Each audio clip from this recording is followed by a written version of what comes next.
முன்னால எங்க ஒரு இடத்துல கேள்விப்படுவோம் அவங்களுக்கு பிரெக்னன்சி ரொம்ப சிரமமாயிடுச்சு. இன்னைக்கு சுத்தி இருக்க எல்லாருக்குமே இந்த பிரெக்னன்சிக்கு ஒரு சிரமமான ஒரு இடத்தை நோக்கி பயணிக்குது. இப்ப சிசேரியனா நீ ஷாக் ஆகல, மார்க் மை வேர்ட், இன்னும் 30 வருஷம் கழிச்சு ஒருத்த நார்மல் டெலிவரி எல்லாரும் ஷாக் ஆவாங்க. அபார்ஷன் வேண்டுதான் அப்படின்னு சொல்லக்கூடிய ஒரு தரப்பு இருக்காங்க. இன்னொரு தரப்புல அப்சல்யூட்லி ராங் அப்படின்னு சொல்லக்கூடிய ஒன்னு இருக்கு.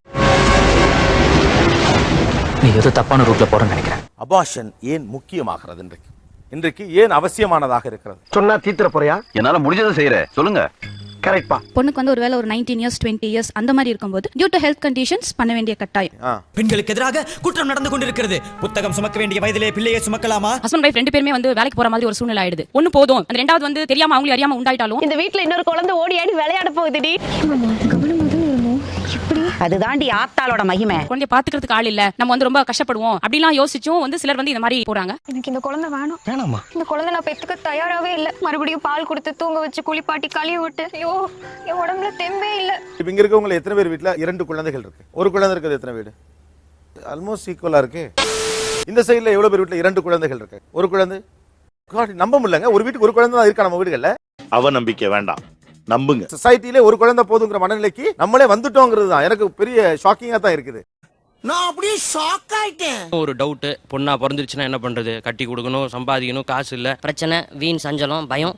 அது வந்து பாத்தீங்கன்னா அந்த கருக்கலைப்புக்கான. பொம்பளை குழந்தையா பிறந்தா கள்ளிப்பால் கொடுத்து கொள்றதா இந்த மண்ணோட தர்மம். அதை வளர்த்து ஆளாக்கி கல்யாணம் சீர் செலுத்தி செய்யறதுக்குள்ள சீனு போயிடும்.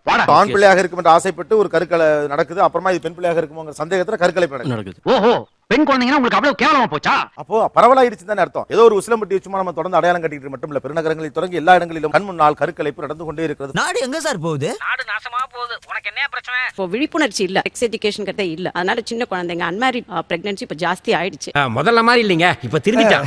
காப்பர்ட்டில 4%, காண்டம்ல 15%. காண்டம்ல வந்து ரொம்ப ஃபெயிலியர் ரேட். எனக்கு தெரிஞ்ச ஒரு முக்கியமான ரீசன் என்னன்னா, ஹஸ்பண்ட் சரியில்லை, எனக்கு இந்த குழந்தை வேண்டாம், அந்த மாதிரி கூட வருஷன் பண்ணிட்டு இருக்காங்க. சாரிடா, இந்த ஒரு விஷயம் மட்டும் என்னாலே முடியல. இவங்க சொன்ன அத்தனை பாயிண்ட்டுமே எதிர்க்கிறேன் சார். குழந்தை இல்லாத தம்பதியோட வலியும் வேதனையும் தினம் பாக்குற ஒரு டாக்டர் நான் சொல்றேன். சொன்னாங்க. மனிதாபிமான அடிப்படையில பார்த்தோம்னா சிசு கொலைங்கிறது வந்து மன்னிக்க முடியாத ஒரு குற்றம். அவனை மன்னிக்க கூடாது, ஒரு துளி கூட அவனை மன்னிக்க கூடாது. ஒரு உயிரை கொலை செய்யற உரிமை நம்ம எந்த உயிருக்குமே கிடையாது. குழந்தை இல்லாதவங்களுக்கு தான் அதனோட அருமை தெரியும். அழுதைக்கு தெரியுமா கருவாட்டு வாசனை? எனக்கு தெரியுங்க. சட்ட ரீதியா பாத்தீங்கன்னா இது வந்து ஒரு மனித உரிமை மீறல். நீங்க திருந்தவே மாட்டீங்கடா. ஒரு சிசுவை, வளர்ந்த சிசுவை கர்ப்பமாயிட்டு அதுக்கப்புறம் கருச்சிதைவு செய்யறதுன்றது வந்து ஒரு மனித உரிமை மீறல். இப்படிதான் நிறைய பேர் இருக்காங்க. என்ன பண்றது? விட்டு தொலைக்க வேண்டியதா? அப்புறம் ஒருத்தர் சொன்னாரு, பெண் குழந்தைன்னு தெரிஞ்சுட்டா அது கருக்கலைப்பு செய்யறாங்கன்னு சொன்னாங்க சார். இந்த குழந்தையை நம்ம அழிச்சிட்டோமே, ஒரு பாவம் பண்ணிட்டோமே அப்படின்ற ஒரு மனநிலை, அந்த குற்ற உணர்வு அவங்க சாகர மட்டும் அவங்க மனசுல இருக்கும் சார். அத வேற ஞாபகப்படுத்திட்டீங்க. நெஞ்சமெல்லாம் பொண்ணா இருக்கு தம்பி, மறக்க முடியல. சொல்லுங்க. நானே என்னோட செகண்ட் பேபி அபார்ட் பண்ணேன் சார். எனக்கு இருக்கிறது ஒரே ஒரு பையன் தான், அவனுக்கு 18 வயசு, இன்ஜினியரிங் படிக்கிறான். இப்போ நானே பண்ணேன். என்னோட குடும்ப சூழ்நிலை. ஹஸ்பண்ட் பக்கத்துல உட்கார்ந்து இருக்காரு. இவரோட தம்பி வந்து கல்யாணம் 6 வருஷத்திலேயே சூசைட் பண்ணிட்டாரு. எங்க குடும்ப சூழ்நிலை வந்து ஃபுல் அண்ட் ஃபுல் இவர் தான் வந்து அந்த குடும்பத்தையும் பார்க்கக்கூடிய சூழ்நிலை ஆயிடுச்சு. அந்த 2 குழந்தைங்க, என்னோட குழந்தை 3 குழந்தை, 4வது ஒரு குழந்தைய பத்திட்டா எப்படி வளர்க்க முடியும் சொல்லுங்க? துண்டு தூங்குற மாதிரி ஈஸி நினைச்சியா? கஷ்டம்டா. குழந்தைய வந்து வேணும்னு யாருமே வந்து அழிக்க மாட்டாங்க சார். தேவையில்லை நமக்கு அப்படின்ற மாதிரி யாருமே அழிக்க மாட்டாங்க. சூழ்நிலைகள் தான் சார் காரணம். தைரியமான பேச்சு. வாழ்த்துக்கள். எனக்கு அது கஷ்டமா இருந்து உண்மையிலேயே அந்த ஸ்ட்ரெச்சர்ல ஏறி படுக்கும்போது நான் அழுக இருக்கு பாருங்க, வெளியில சொல்ல முடியல என்னால. அந்த அளவுக்கு அழுத. எதுக்கு இந்த விஷ பரிச்சை? ஆனாலும் எனக்கு வந்து என் தம்பி குழந்தைங்களையும் பாத்துக்கணும், பரவாயில்ல நம்ம செய்யறது பாவம் தான் சொன்னாரு. ஆனா நான் போய் பண்ணிட்டேன். இன்னும் நிறைய பேர் இது தப்புனே தெரியாம அந்த தப்பு பண்ணிட்டு இருக்கானுங்க. அதுதான் சரின்னு நினைச்சிட்டு இருக்கானுங்க. கல்யாணம் ஆனதுக்கு அப்புறம் கணவர் சொன்னாரு, வாழ்க்கையில நம்ம முன்னுக்கு வரணும்னா குழந்தை 1 வருஷத்துக்கு நம்ம தள்ளி போடணும்னு. இருந்தாலும் கடலமுத்து ரொம்ப ஸ்ட்ரிக்ட்பா. சிட்டாலனா உங்க முன்னால உத்தியோகம் பார்க்க முடியுமா? நம்ம எந்த ஒரு பிரிகாஷனும் இல்லாதனால கருத்தரிச்சதுனால அந்த முதல் குழந்தைய அபார்ஷன் பண்ணேன். என்னமா நீ வெத்தலை பார்க்க போற மாதிரி சொல்லிட்டு இருக்க? 9 வருஷம் குழந்தை இல்லாம ரொம்ப கஷ்டப்பட்டேன். அதுக்கப்புறம் அந்த குழந்தைக்காக அலைஞ்சேன் பாருங்க. வலினா அது சொல்ல முடியாத வலி. நீங்க சிரிக்கிறதுக்காக சொல்ல சின்ன பையன் மக்களே, சிந்திங்க. அதுக்காக தான் நான் வந்ததுல இருந்து இந்த கருத்தை நான் எல்லாருக்கும் சொல்லணுங்கிறதுக்காக தான் நான் இந்த மேடைக்கே வந்திருக்கேன். சரி, அதற்கு எங்கிட்ட வந்து சொல்றேன். அதனாலதான் இந்த மேடைக்கு வந்து நான் அதை சொல்லணுங்கிறதுக்காக. கருக்கலைப்பு செய்தது கணவர் சொன்னதுனால தான். கணவன் சொன்னது. அறிவு இருக்கா உனக்கு? என்ன காரியம் செஞ்சிருக்க? கணவன்னா நம்ம வாழ்க்கையில முன்னுக்கு வரணும்னா ஒரு குழந்தை இருக்க கூடாதுங்கிற அந்த சென்டிமெண்ட் வார்த்தையினால நான் அதை கலைச்சேன். ஒருவேளை சப்போஸ் குழந்தை பிறந்துருச்சுன்னா வாழ்க்கையில நம்ம முன்னுக்கு வராம போயிடுவோமோ அந்த ஒரு பயம். பிராணியா இருக்கியாடா, உனக்கு ஒண்ணுமே தெரிய மாட்டேங்குது. எனக்கு அது புரியல. குழந்தை பிறக்கிறதுக்கும் வாழ்க்கையில முன்னுக்கு வர்றதோ தடையாக இருக்கிறதோ எப்படி கனெக்ட் பண்றீங்க? அங்கதான்டா இருக்கு இந்த ஸ்டேட் பாண்டியோட ட்விஸ்ட். இந்த குழந்தைய கலைக்காம இருந்திருந்தாலும் நீங்க இந்த அளவு முன்னேறி இருப்பீங்கன்னு நம்புறீங்களா? வளர்ந்திருப்போம். தட் ஆஃப் சீட்டிங் மேன் மச்சி. குழந்தை வேற, நம்ம முயற்சி வேற. நம்ம பாடுபட்டா கண்டிப்பா முன்னேறலாங்கிறது ஒரு இருக்கு. குழந்தை அதுக்கு தடையே கிடையாது. இப்ப இவ்வளவு பேசுற இல்ல இந்த அறிவு உனக்கு முதல்ல இருந்திருக்கணும். வி டிசைடட் லைஃப்ல ஒரு குழந்தை போறோம். இன்னி வரைக்கும் ஒரு அபாஷனுக்கோ என்னோட மென்சுரேஷன் பீரியடுக்கோ என்னோட லைஃப் லிங்கோ என்னோட எஜுகேஷன்ல கொண்டு போயிருக்கு. உயிர் கொலை இன்னைக்கும் தடுக்கிறேன். படிச்சவங்க இதை பண்ணக்கூடாது. ரொம்ப விவரமான பொண்ணாவும் இருக்கு. இப்ப இங்க இருக்கிறவங்க எல்லாருக்கும் 2 குழந்தைங்க இருக்கு, ஒரு குழந்தைங்க இருக்கு. எனக்கு குழந்தைங்களே கிடையாதுங்க. எனக்கு மேரேஜ் ஆகி 19 இயர்ஸ் ஆகுது. என்ன கொடுமை சரவணன். மேரேஜ் ஆகி 2 இயர்ஸ் ஆச்சு. அப்ப நான் கன்சீவ் ஆயிருந்தேன். படிக்கட்டு ஏறி இறங்குற இதுல என் பாடி வீக் ஆனதுனால தான் எனக்கு உண்மையிலே அபார்ஷன் ஆச்சு. இன்ன வரைக்கும் எனக்கு குழந்தை இல்ல. அதனால நான் சொசைட்டில எவ்வளவோ கேவலப்பட்டிருக்கேன், அசிங்கப்பட்டிருக்கேன். அந்த வலியும் வேதனை எனக்கும் என் கணவருக்கும் மட்டும்தான் தெரியும். எல்லாரும் என்னென்னவோ காரணம் சொன்னீங்க இல்லையா, அதெல்லாம் சத்தியமா நான் ஒத்துக்க முடியாது. ஓப்பனாவே இப்ப நான் சொல்றேன், என்ன வியூவர்ஸ் பார்த்து என்ன திட்டினாலும் பரவாயில்ல, உடம்பு திமிரு கொழுப்பு இறங்கி ஏதாவது செய்யலாமான்றாலும் கோவம் வருது. அந்த அளவுக்கு கோவம் வருது. ஒரு குழந்தைய கூட பெத்துக்க முடியாம அப்படி என்ன பெரிய கலெக்டர் வேலையா, பெரிய பிரசிடென்ட் ஆஃப் இந்தியாவா இருக்கிறோம் எல்லாரும். அதுக்கு போயிட்டு பண்ணணுமா? நீ கேட்ட ஒவ்வொரு கேள்வி என்ன செருப்பால் அடிச்ச மாதிரி இருக்குடா. என்னங்க பேசுறீங்க, என்னமா பேசுறீங்க? வில்லேஜ்ல இருக்கிற பொம்பளை பசங்க கூட கொஞ்சம் புத்திசாலித்தனமா நடக்குது. உங்களுக்கு தான்டா உங்கள அறிவுடா. உங்கள எத்தனை டைம் நான் சொல்லி கொடுக்கிறது? இங்க ஓப்பன்ல நான் ஒரு விஷயத்தை சொல்லிடுறேன் மேடம், நீங்க என்ன திட்டினாலும் பரவாயில்ல, எனக்கு ரொம்ப கோவம் வருது. பிரசவ டாயா மாதிரி உனக்கு பொசு பொசுன்னு கோவம் வருது. உடம்புல திமிரு கொழுப்பு சம்பாதிக்கிறோங்கிற அகம்பாவம் மேடம். நீங்க பாருங்க, கொஞ்சம் சொசைட்டி அவேர்னஸ் இருக்கா? அது எங்க இருக்கு? நெக்ஸ்ட் இன்னைக்கு நாம இந்த தவறு பண்ணிக்கிறோமே, நாளைக்கு நம்மள சொசைட்டி நம்ம அங்கீகரிக்குமா? அதெல்லாம் நினைக்கிறது இல்ல. அப்படி கேளுங்க, அறிவு வரட்டும். காரணம் படிப்பு படிப்பு படிப்பு. உடம்புல திமிரு அகம்பாவம் கொழுப்பு. ஐயோ, எந்த ட்ரெண்ட்ல பேசினாலும் எந்த ரூட்ல போனாலும் விடவே மாட்டேங்கிறானே. நான் என்ன வந்து 1 yearல PhDயா இல்ல get another child? My husband who's sitting there, we spoke that night. என்ன பண்ணலாம்? என்ன பண்ணலாம்? இன்ஃபேக்ட் நான் செல்ஃப் அபார்ஷன் பண்ணிட்டேன். எனக்கு மெடிசன்ஸ் தெரியும். and it was very early, only 6 weeks. விளங்கிரும். I took out the baby myself in Japan. abroad யாருமே கிடையாது. only my husband was sitting there crying. திருந்த மாட்டேல்ல, வருந்த மாட்டேல்ல, செஞ்ச தப்ப கொஞ்சோண்டு உணர்வே. எங்க அப்பாவே சொன்னாரு, எங்க அப்பா தான் மெடிசன் வந்து இந்தியால அங்க இருந்து வாங்கி அனுப்புனாரு. எங்க அப்பா தான் வாங்கி அனுப்பிச்சாரு. ஐயோ தம்பி, இந்த மருந்து சாப்பிட்டா உள்ள இருக்கிற கருவுக்கு மட்டும் இல்ல, தாமரை உசுருக்கு ஆபத்து. எனக்கு அதை பத்தி கவலை இல்ல. ஒரு வருஷத்துல வந்து சார் 20,000 இருந்து 30,000 பெண்கள் அபார்ஷன் செய்வதனால் மட்டும் இறக்கிறார்கள். இது நம்ம இந்தியால சார். இது நம்ம லிஸ்ட்லயே இல்லையே. அடேங்கப்பா. கரெக்டா சொல்லணும்னா 6 lakhs அபார்ஷன் நடந்திருக்குன்னு சொல்லி கவர்மெண்ட் ஸ்டாட்டிஸ்டிக்ஸ் சொல்றாங்க சார். ஆக்சுவலா பட் 60 lakhs abortions கண்ணுக்கு தெரியாம நடக்குதுன்றது ரிசர்ச் பேப்பர் ப்ரூவ் பண்ணுது சார். ஒத்துக்கிட மனசு இல்லனாலும் அதான் நேசம். தேவைப்பட்ட போது நம்ம அபார்ஷன் பண்ணிட்டோம்னா அதுக்கப்புறம் நமக்கு தேவைப்பட்ட போது அந்த குழந்தை வந்து பிறக்கிறது ரொம்ப லேட் ஆகும் சார். இது கண் கூட நான் ஹாஸ்பிட்டல்ல பார்த்த ஒண்ணு. இப்ப வேணா டாக்டர், நீங்க அபார்ஷன் பண்ணிடுங்க, அபார்ஷன் பண்ணி போட முடியும். 3 வருஷம் 4 வருஷம் மறுபடியும் அதே பேஷண்ட் வந்துகிட்டே இருக்காங்க. கதை இல்ல, நிஜம் இது வாழ்க்கையில். இதுல சில பேர் மட்டும் இது கிரைம்னே உணராம கிரைம் பண்ணிக்கிட்டு இருக்காங்க. கருத்தரிச்சு பிற்பாடு ஜாதகம் பாக்குறாங்க, இந்த பொண்ணு பெண் குழந்தைய பிறகுது வேண்டாம், அதுக்காக அபார்ஷன் பண்றாங்க. எங்க ஏரியால அந்த அபார்ஷன் நடக்குது. மூட நம்பிக்கை ஜெயிச்சா கூட பரவாயில்ல, இந்த நம்பிக்கை ஜெயிக்க கூடாது. அப்ப இப்ப ஜோதிடத்தின் அடிப்படையிலும் கருக்கலைப்பு நடக்கும். கண்டிப்பா நடக்குது. ஓகே. ஆனா இது மூட நம்பிக்கை. ஒருவேளை அந்த குழந்தை வந்து கருல வந்து ஒரு ஸ்பெஷல் சைல்டுன்னு ஐடென்டிஃபை பண்ணா கண்டிப்பா அந்த கருவை கலைச்சுதான் ஆகணும். டேய், நீ பண்றது கொஞ்சம் கூட சரியில்லை, சொல்லிட்டேன். என்ன சரியில்லை?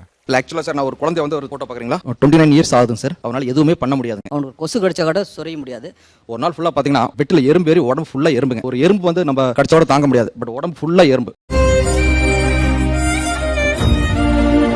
இந்த மாதிரி சிச்சுவேஷன்ல இந்த மாதிரி குழந்தையை நம்ம பெத்து வளர்த்துறது எவ்வளவு பெரிய வேதனை. அது வந்து நம்ம வெளியில சொல்றது ஈஸியா இருக்கும், பட் அது வளர்த்துறது வேதனைகள் தெரியும்.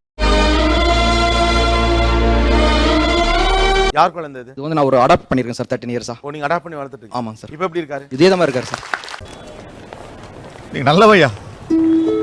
இந்த குழந்தையை வளர்க்கறதுல யூ ஆர் ஹாப்பி சார். என்னோட லைஃப்லயே இது ஒரு அச்சீவ்மென்ட் நினைக்கிறேன். லைஃப் ஒரு அர்த்தம் தான் இருக்குதுங்க. என் குழந்தை நார்மல் சைல்டு, நார்மலா இருந்து பிறந்தவன். 2.5 வயசுல fits, speech loss, lock knees, நடக்க முடியல. எவ்வளவு ஹோமியோபதி மெடிசன்ஸ் இன்ன வரைக்கும் கொடுத்துட்டு தான் இருக்கேன். அலோபதி கொடுக்குறேன், ஹோமியோபதி கொடுக்குறேன். யார் என்ன தரச்சு ஊத்த சொன்னாலும் எல்லாம் பண்றேன். அந்த சஃபரிங் ஃபுல்லா நான் தான் பண்ணிட்டு இருக்கேன். உலகத்துல தாயை விட பெரிய சக்தி எதுவுமே இல்ல. அவனுக்கு என்னெல்லாம் பிடிக்கும், உங்களை ரொம்ப பிடிக்கும். டிவில வந்து தடவி பார்ப்பான். Is it? எப்படி ராஜாவா இருக்க முடியுமோ ஒரு ஹீரோவா தான் நாங்க வச்சிருக்கோம். ரோட்ல இதெல்லாம் எதுக்கு ரோட்டுக்கு கூட்டு வர்றீங்கன்னு கேக்குறாங்கல்ல. அப்ப அது ஆயிடுதுல, என் பிள்ளை என் வீட்டு ராஜா உங்க தெருவுக்கு வந்தா அவனை பிச்சைக்காரனை பாக்குறீங்க நீங்க. அடி பாதகத்தி, ஐயா நீ எல்லாம் ஒரு மனுஷனா? நீ ஒரு காட்டு பிராட்டி. ஜொல்லு பட்டுருச்சு சார், என் பையனோட ஜொல்லு ஒருத்தர் மேல பட்டுருச்சு. ஒரு 2 நாள் கழிச்சு அவங்க என் காதுல விழுற மாதிரி சொன்னாங்க. பாரு, என் கையில இன்ஃபெக்ஷன் ஆயிடுச்சு. அது இப்ப அரிக்குது, எனக்கு அந்த ஸ்கின் பட்டு அரிக்குது. அது கேட்கும் போது ரொம்ப வேதனையா இருக்கு. எவ்வளவு கேவலமான பிறவிங்க இல்ல நம்ம. உங்க பிள்ளை உங்களுக்கு எவ்வளவு அழகு? ஹீரோ நீங்க பார்த்தது இல்ல, நான் போட்டோ கொண்டு வரணும்னு நினைச்சேன். உங்களோட அழகு சார். இப்போ உங்கள்ட்ட ஒரு கேள்வி கேட்கிறேன். ராஜா விட்டு கண்ணுக்குட்டி ஹீரோ கோபிநாத்தை விட பேரழகு எல்லாம் சரி, இந்த குழந்தை இப்படி எல்லாம் வரும்னு தெரிஞ்சிருந்தா அந்த குழந்தை நீங்க கருவில் அழிச்சிருப்பீங்களா? என்னைய கேக்குறீங்களா? இப்போ உங்க எல்லாத்தையும் உண்மையை சொல்லிடுறேன். இனி நான் மறைக்க விரும்பல. நடுவுல தெரிஞ்சிருந்தா அழிக்கணும்னு சொல்றதுக்காக தான் சார் நானே இங்க நீங்க உட்கார்ந்திருக்கேன். செஞ்சிருப்பீங்களா? செஞ்சிருப்பேன் சார். அது இவ்வளவு கஷ்டப்படுறதை என்னால சகிச்சுக்க முடியல. என்ன கொடுமை சார் இது. இவ்வளவு வேதனையான விஷயம். அது கருவிலேயே தெரிஞ்சிட்டா அதை இது அழிச்சிட வேண்டியதானே.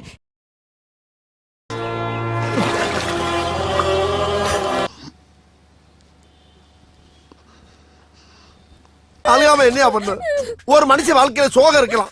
சோகமே வாழ்க்கையா இருந்தா அழுகாம என்னையா பண்ண முடியும்? இன்னொரு பிறவியில இந்த பிள்ளை உங்களுக்கு எப்படி வேணும்? வேண்டாம், அவனுக்கு இந்த பிறவியே போதும். எனக்கும் போதும். பிறவி எல்லாம் வேண்டாம். 1 weekலயே we can see heartbeat by vaginal scan. Baby will feel the pain. Definitely it has the pain. அல்ல அந்த குழந்தைக்கு தெரியுமா ஏதோ நடக்குதுன்னு தெரியும்? நடக்குது தெரியும் சார். போங்கடா. It will run away from that suction canal. ஓடும் sir. It will run away from that. அந்த இவங்க பண்றதெல்லாம் என்ன சார் அக்கிரமமா இருக்கு சார். இவங்களாம் பண்றது ரொம்ப தப்பு சார். ஒரு அபார்ஷன் பண்ணா நிச்சயமா டாக்டர்களுக்கு மன உளைச்சல் வரும். கண்டிப்பா சார். பண்ணிட்டு வந்து நீங்க வந்து அன்னைக்கு நைட் வந்து நிஜமா வந்து நிம்மதியா சாப்பிடுவீங்களா தூங்குவீங்களான்னு ஒரு மனசாட்சியுள்ள டாக்டர் தான் நீங்க கேட்கணும். பாத்தீங்களா? கவுனி கூட அடிக்குது. ஹலோ, கருக்கலைப்பு செய்யக்கூடாது சார். தெரிஞ்சே வேணும்னே தப்பு பண்ணிட்டு வர ரீசன் தான் அதிகம் சார். தெரியாம ஆக்சிடென்டல் பிரெக்னன்சினால வர ரீசன்ஸ் வந்து ரொம்ப கம்மி சார். இதெல்லாம் நல்லா இருக்கிறதுக்கா இல்ல நாசமா போறதுக்கா? காசெல்லாம் இதுக்கு போகுமா? ஆஸ்பத்திரி தான் போகல. பட் தெரிஞ்சும் அவங்க அதை மீறி தேவை அதை யூஸ் பண்ணாம கருவோட வராங்க சார். வந்துட்டு எனக்கு இப்போ குடும்ப சூழ்நிலை காரணமோ ஏதோ ஒரு காரணமோ எனக்கு இது வேண்டாம் அப்படின்றாங்க. இதுதான் தவறான விஷயம். எனக்கு காண்டம் யூஸ் பண்ண எனக்கு அது ஃபெயிலியர் ஆயிடுச்சு, அதனால நான் அபார்ஷன் பண்ண வரேன் யாரும் வேணா சொல்லிக்கலாம். அது கவர்மெண்ட் ஆக்ட்ல வருதுங்க. ஸோ கவர்மெண்ட் அது வந்து லீகல் ஆயிடுது. என்னம்மா நீங்க இப்படி பண்றீங்களாமா? லீகல் அபார்ஷன் எந்தெந்த காரணங்களுக்காக பண்ணலாம் என்று சொல்லப்பட்ட காரணங்களை மீறி தான் கால்வாசி அபார்ஷன் நடக்கின்றது. அதற்கு டாக்டர்களும் உடனடியாக இருக்கிறார். தெரியாம தான் கேக்குறேன். இதெல்லாம் ஒரு பொழப்பா? அவளோட ரைட், விமனோட right. If she opts for abortion, who are you to say no? பாரிய அநியாயத்தை நமக்கு தெரியாது. அது valid கருவுக்கு reason வந்து வாய் இல்ல. இல்லன்றதுக்காக நம்ம கருவோட பேச்சை நம்ம கேட்காம நம்ம முடிவெடுக்க முடியாது madam. If I'm not wrong, scientifically. Sir இதுக்கு கை தட்ட வேண்டியது இவருக்கு தான். எனக்கு இந்த பாயிண்ட் எடுத்து கொடுத்தது இவர் தான் சார். ஆக்சுவலா இந்த பாயிண்ட் இவருக்கு தான் சாரும். நானா? என்ன கொடுத்துற நீ? இயற்கையை மீறி நம்ம நிறைய போயிட்டே இருக்கோம். ஒவ்வொரு விஷயத்திலும் இயற்கையை மீறி போயிட்டே இருக்கோம். இது எங்க போய் முடிய போதோ தெரியாது. அவனா பண்றான், அவன் கேரக அப்படி இருக்கு. எனக்கு அப்போ வந்து ஒரு பாப்பா வயிற்றுல இருக்கு, எப்படி கேரி பண்ணணும் தெரியாது. ஆஸ் யூஷுவல் ஆஃபீஸ்க்கு கிளம்பி போனேன். ஆஃபீஸ்க்கு போறேன், வாக் இன் இன்டர்வியூஸ் நடந்துட்டு இருக்கு. I started bleeding. எனக்கு அது ரியாக்ஷனே தெரியல. கால் வரைக்கும் ஃபுல்லா வந்துருச்சு. வெளியில பாத்ரூம் போறேன். It's like lot every single thing is coming. அன்னைக்கு வந்து தண்ணி இறந்து விட்டு அழுதேன். பாத்ரூம் அப்படி அழுதேன். I cannot explain my emotions. சரி விடையா, மேல இருந்து எல்லாத்தையும் ஒருத்தன் பாத்துக்கிட்டு தானே இருக்கான். It happened in December. God blessed me with the same baby in December. It's a very painful thing. சங்கடமா இருக்குண்ணே. மீண்டும் இன்னொரு சந்தர்ப்பத்தில் பேசுவோம். நன்றி, வணக்கம். எல்லாரும் சரிங்க. எதுக்கே சரி சொன்ன? சுபம் சீரியல் முடிஞ்சு போச்சு. சுபம் அப்பனே சூரிய பகவானே, கவர்மெண்ட் வேலை கிடைக்கிற வரைக்கும் இந்த செல்போன் வியாபாரத்தை பண்ணி பகுத்த கடவுள ஆண்டு இருக்கான். இந்த நடமாடும் வியாபாரத்தை கூடயே நடந்து வந்து நீ உதவணும் பா கடவுளே.